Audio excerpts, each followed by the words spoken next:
অসম চৰকাৰক বহুত বহুত ধন্যবাদ যি স্বচ্ছ আৰু নিকা প্ৰযুক্তিৰে এই পদসমূহ পৰীক্ষা পাতিছিল সেইবাবে মাননীয় মুখ্যমন্ত্ৰী ডাঙৰীয়াক বহুত বহুত ধন্যবাদ জনাইছোঁ।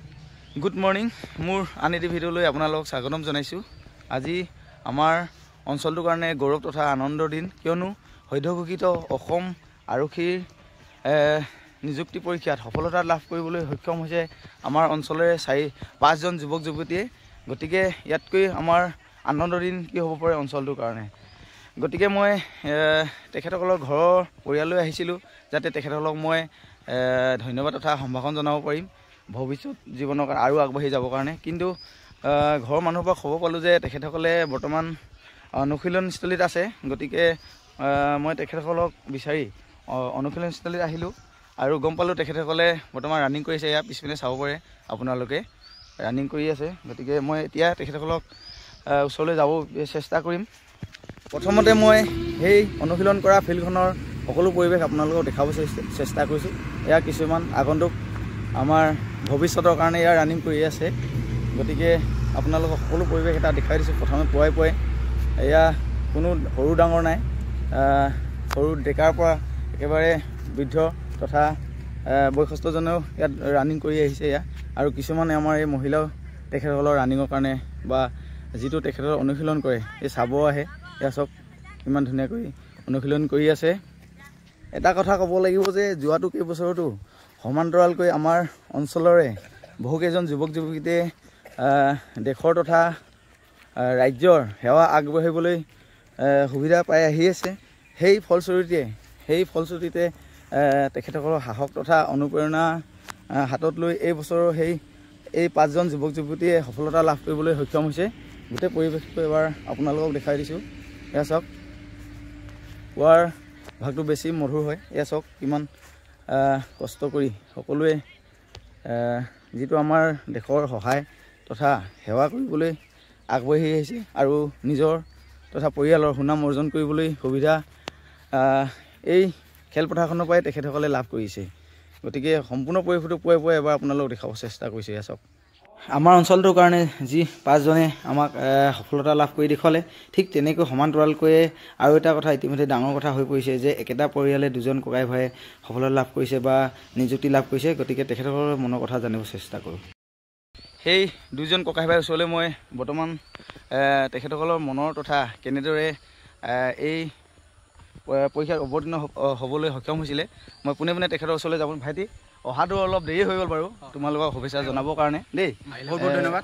বেয়া নাপাবা, কেলেই মোৰ ব্যক্তিগত কাৰণত মই আহিব পৰা নাছিলোঁ। কিন্তু তোমালোকে যি আমাৰ অঞ্চলৰ কাৰণে গৌৰৱ কঢ়িয়াই আনিলা তাৰ বাবে তোমালোকক আকৌ এবাৰ মই ধন্যবাদ জনাইছোঁ। এতিয়া পোনে তোমালোকক কেইটামান কথা সুধিব চেষ্টা কৰিম।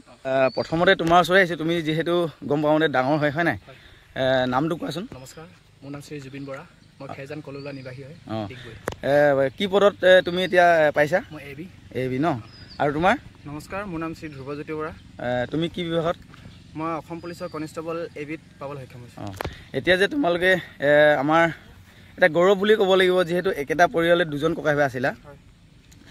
কেনেদৰে তোমালোকে ধৰক অনুশীলন কৰিছিলা বাৰু আৰু নতুন জেনেৰেশ্যনক কেনেকৈ কৰিব সাহস দিব পাৰিবা? প্ৰথমতে আপোনাৰ চেনেললৈ স্বাগতম জনাইছোঁ, ধন্যবাদ জনাইছোঁ। ইয়াত আমাক ইমানখিনি সকাহ দিয়াৰ বাবে আপোনাক। হয়। আপুনি যিহেতু এইপিনে অহা যোৱা কৰি থাকে, তেতিয়াহ'লে আপুনি মাত খাৰ দি থৈ যায় ভালকৈ দৌৰক বুলি কিনে। আপোনাক সেইকাৰণে বহুত ধন্যবাদ দিছোঁ আপোনাক উৎসাহ জনোৱাৰ বাবে। আমি অনুশীলন কৰিছিলোঁ 3 টাইম। ৰাতিপুৱা আহিছিলোঁ 4টা বজাত, 4টা বজাৰ পৰা 7টা বজালৈ থাকোঁ। আকৌ ভাত পানী খাই মেলি আকৌ 10টামান বজাত আহি মেলি 12টা-1টা বাজে। তাৰপৰা আকৌ ভাত পানী খাই মেলি 3টা-4টা বজাত আকৌ দৌৰিবলৈ আহোঁ। তাৰ লগতে আমি পঢ়াটো বেছিকৈ গুৰুত্ব দিছিলোঁ ৰানিঙৰ লগতে। পঢ়িবলৈতো লাগিবই, কাৰণ নপঢ়িলে নহ'ব। আজিকালি বহুত কেণ্ডিডেট চাকৰি এটাৰ কাৰণে বহুত ল'ৰাই ছোৱালীয়ে ভাবি থাকে যে এটা চাকৰি কৰি অসম পুলিচত হেঁপাহ পলুৱাই দেশ ৰক্ষা কৰিবলৈ চবৰে মন যায়। সেইটো কাৰণে সকলোৱে এতিয়াৰ পৰাই মই অকণ প্ৰেক্টিছ কৰি থাকক। আৰু এতিয়া যিহেতু নৱেম্বৰত আকৌ পদ ওলাই দিব অসম পুলিচৰ, সকলোৱে ভালদৰে দৌৰি থাকক, পঢ়ি থাকক। আৰু কাট অফ বহুত যায়, সেইকাৰণে আমি সকলোকে কৈছোঁ ভালদৰে এতিয়াৰ পৰা পঢ়ি থাকক আৰু সকলোৱে ভাল হ'ব।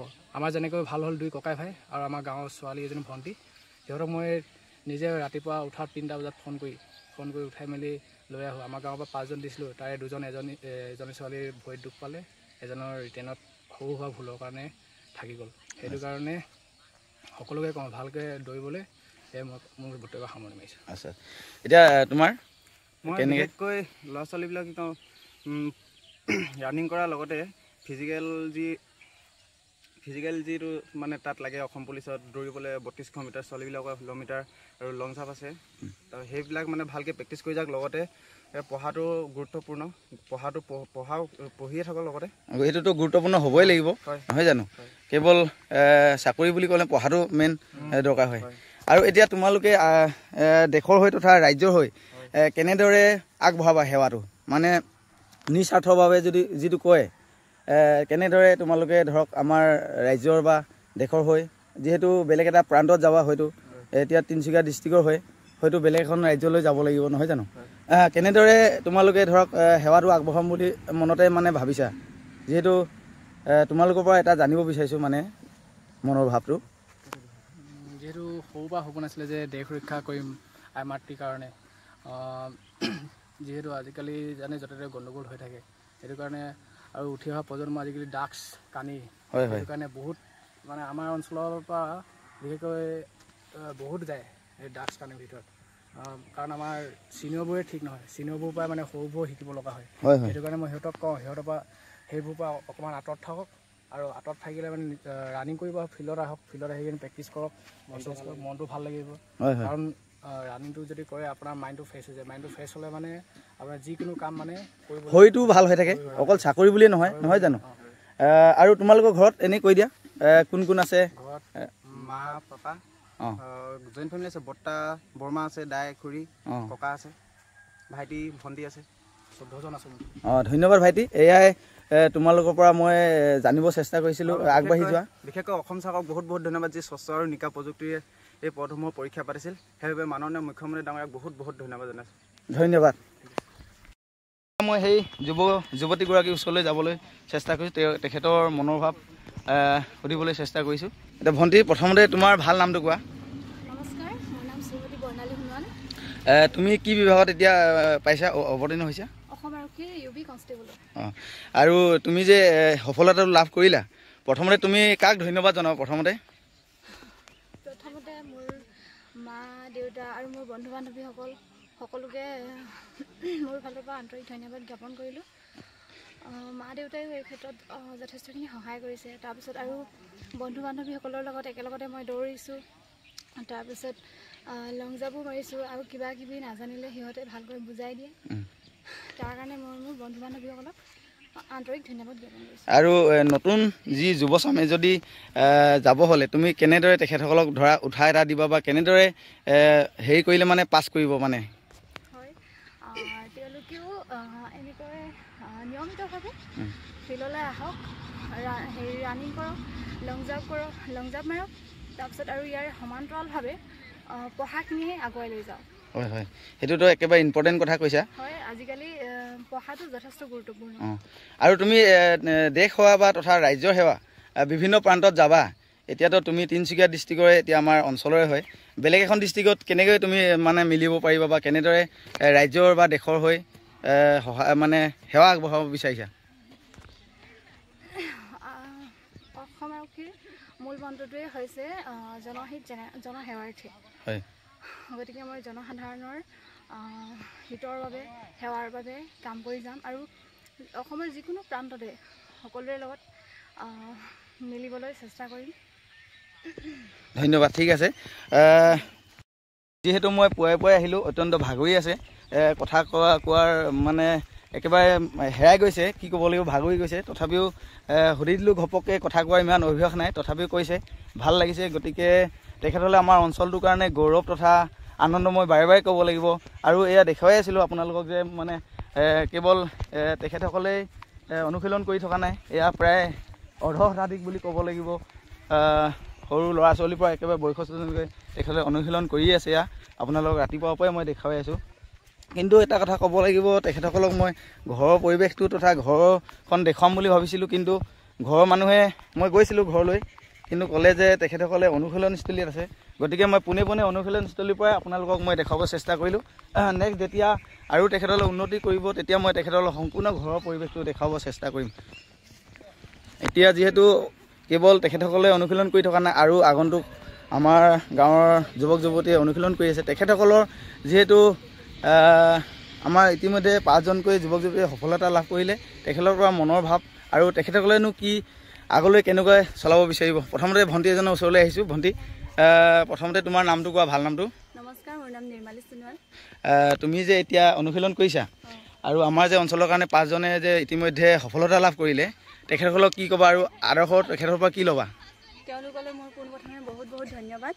তেওঁলোকে বহুত বেছি কষ্ট কৰিছিলে, সেইবাবে তেওঁলোকে সফলতা লাভ কৰিবলৈ সক্ষম হ'ল। আৰু এতিয়া তেওঁলোকৰ পৰা আমি বহুতো শিকিবলগীয়া আছে। এতিয়া আমি ফিল্ডলৈ আহিছোঁ, তেওঁলোকে কি কি কৰিছিলে সেইবিলাক শিকিছোঁ, আৰু আগন্তুক দিনত দাদাহঁতে আমাক সহায় কৰি যাব। থেংক ইউ, বৰ ধুনীয়া বক্তব্য আগবঢ়াইছে। আৰু কেইগৰাকীমান ওচৰলৈ যাব চেষ্টা কৰিছোঁ। কিবা এটা কৈ দিয়া। ভাল লাগিছে নাই? খবৰটো পাই ভাল লাগিছে নাই? ভাল লাগিছে নাই? ভাল লাগিছে ন? ঠিক আছে, ভাল লাগিছে কৈছে। কিছুমানে লাজ কৰিছে বাৰু, একো নাই, কথা কোৱা ইমান অভ্যাস নাই। এটা কথা কওঁ দাদা আপোনাক, যিহেতু এখন ফিল্ডতে আমি সকলোৱে দৌৰি থাকোঁ, কাৰণ আমাৰ খালগাঁও, কললোৱা আৰু খেজান নেপালী গাঁও আৰু ঢেকাজান নেপালী গাঁও, এই 4খন গাঁৱে আমি বহুত কষ্ট কৰোঁ বাবু। এতিয়া আমাক দেখি কেনে এতিয়া বহুত দেখিছোঁ তাৰমানে দৌৰিবলৈ। সিহঁতক মই এটাই ক'ম, ভালকৈ পঢ়ি থাকক। আমি সদায় আছোঁ উৎসাহ জনাবলৈ, আমি উৎসাহে জনাব পাৰিম, কিন্তু সিহঁতে কষ্ট কৰিব লাগিব, নিজে কৰিব লাগিব, নিজে কষ্ট কৰিব লাগিব। সেইটো কাৰণে এটাই কথা কওঁ, ভালদৰে প্ৰেক্টিচ কৰক। যি লাগে আমি পঢ়াৰ ক্ষেত্ৰত হওক বা বেলেগ অসুবিধা হ'লে মানে আমাক জনাব। ধন্যবাদ জুবিন, বৰ সুন্দৰ কথা কৈছা। এয়া হৈছে আমাৰ নতুন প্ৰজন্ম, নেক্সট জেনেৰেশ্যন বুলি ক'ব লাগিব। ইমান সুন্দৰকৈ অনুশীলন কৰি আছে। এটা কথা ক'ব লাগিব যে আমাৰ শৰীৰটোৱে মেইন হয়, শৰীৰ চৰ্চাই আমাৰ মেইন উপাদান হয়। গতিকে আমি শৰীৰ চৰ্চাটো কৰিবই লাগিব, নিৰোগী হৈ থাকিব লাগিব। গতিকে শৰীৰ চৰ্চা মেইন। এতিয়া তোমালোকে কোৱা, এই দাদাকেইজনে যে মানে সফলতা লাভ কৰিলে, কোৱা এই বিষয়ে কোৱা, কিবা এটা কৈ দিয়া। ভাল লাগি গৈছে বুলি কিবা এটা কৈ দিয়া। ভালেই লাগিছে। এতিয়া ইমান দিন কষ্ট কৰিলে, একেলগতে ৰানিং কৰি আছিলোঁ, হয়, পাইছে, ভাল লাগিছে। নেক্সট তোমালোকৰ দিনেও আহিব, হয় নাই? তোমালোকেও এনেকৈ ধৰণে সকলোকে শিকাব লাগিব বা দেশৰ কাৰণে সেৱা কৰি যাব লাগিব। গোটেই ল'ৰাখিনিয়ে সদায় আহি থাকেনে প্ৰেক্টিছত? সদায় আহি থাকে ন? তুমিও সময়লৈকে আহিয়ে থাকা? ঠিক আছে, নামটো কোৱা, তোমাৰ ভাল নামটো? নামটো মোৰ যতীন বৰা। ঠিক আছে। আজিলৈ ভিডিঅ'টো ইমানেই আছিলে। এইটো আপোনালোকক ভিডিঅ' আকাৰে দেখাব চেষ্টা কৰিলোঁ। ইয়াৰ মাজতে আৰু দুজন আমি কেণ্ডিডেট বা আমাৰ প্ৰাৰ্থী আপোনালোকক চিনাকি কৰি দিব নোৱাৰিলোঁ। তেখেতসকলৰ হৈছে ক্ৰমে সিদ্ধাৰ্থ শইকীয়া, ভীম পথাৰ আৰু প্ৰতিমা চেত্ৰী, আমাৰ নেপালী গাঁও। গতিকে তেখেতসকল অলপ ব্যস্ত থকাৰ কাৰণে মোক সময় দিব নোৱাৰিলে। গতিকে তেখেতসকলক মই বেলেগ এদিনা আপোনালোকক চিনাকি কৰি দিম।